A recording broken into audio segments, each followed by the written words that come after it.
Hello student, today we study about Laplace transform of t to the power n। तो पहले इसको हम formula basis पे लिख लेते हैं, उसके बाद सॉल्व करेंगे।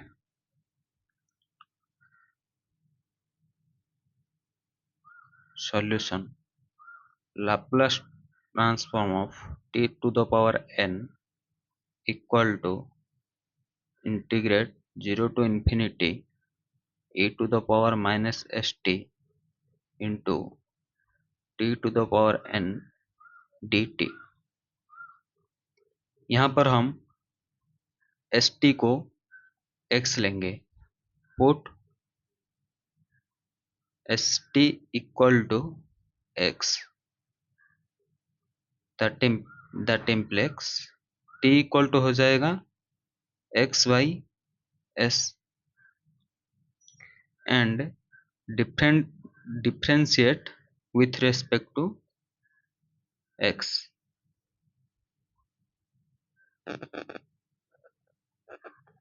Equal to that implies s into dt by dx equal to 1, that implies dt equal to हो जाएगा हमारा 1 by dx by s।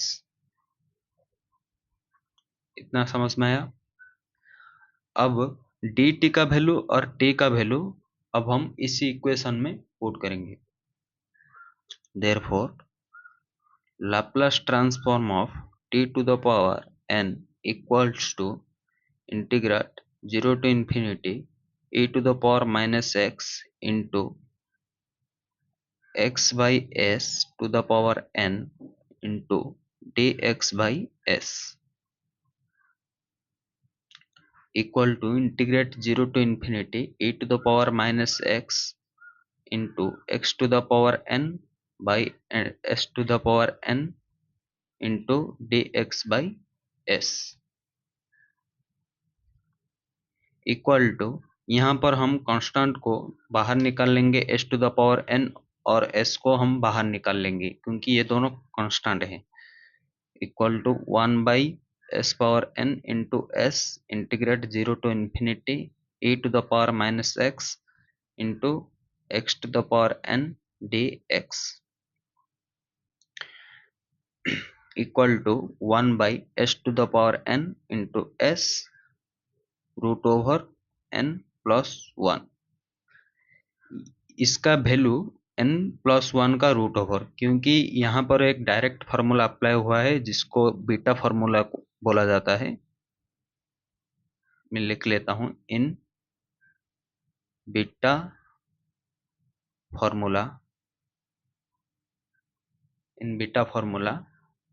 Integrate 0 to infinity e to the power minus x into x to the power n into dx equal to root over n plus 1। यहाँ पर आपको शायद दिख नहीं रहा होगा, मैं दिखा देता हूँ।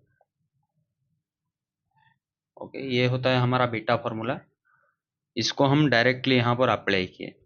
ओके, अगर आपको बीटा फार्मूला जानना है तो आप गूगल पे या यूट्यूब पे सर्च कर सकते हैं, और फिर भी समझ नहीं आ रहा है तो कमेंट में बोल सकते हैं, हम उसके ऊपर एक फुल फेज वीडियो लेके आ जाएंगे। ठीक है, अब इसको हम बस सॉल्व कर देने के बाद हमारा फाइनल आंसर आ जाएगा। इक्वल टू ये हो जाएगा root over n plus 1 by s n plus 1। Therefore,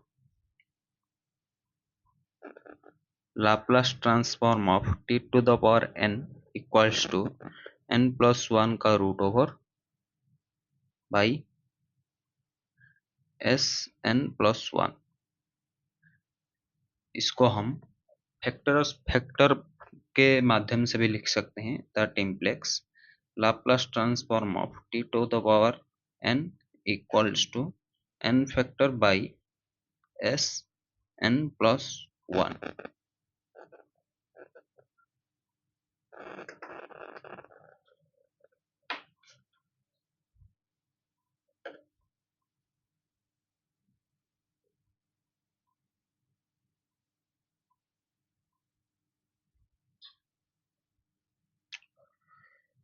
शायद यहाँ पर आपको थोड़ा समझ नहीं आया होगा, यहाँ पर एक डायरेक्ट फार्मूला फैक्टर का ही यूज हुआ है, root over n+1 equal to n factor.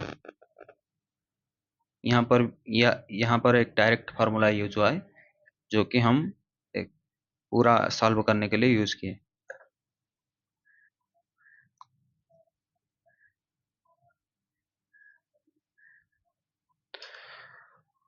Thank you. आपको अगर वीडियो पसंद आया है तो लाइक शेयर एंड सब्सक्राइब करने ना भूलेंगे, और अगर इसी तरह के वीडियो आप देखना चाहते हैं तो चैनल के साथ बने रहिए। थैंक यू, धन्यवाद।